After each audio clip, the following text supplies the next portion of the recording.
চল আমরা বসে বসে আড্ডা মারবো। হ্যাঁ চলো মা, গান করবো আমরা ছোট ছোট। আচ্ছা।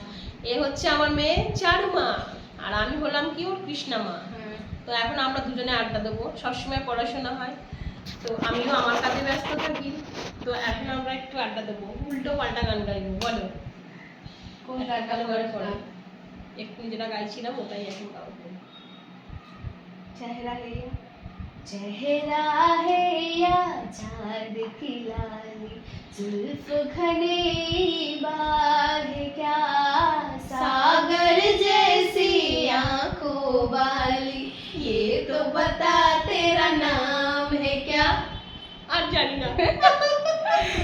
তাহলে সাথে সাথে স্টেজ মেকআপ আর একটা ছোট করে নিচে ধরে নিতে হবে।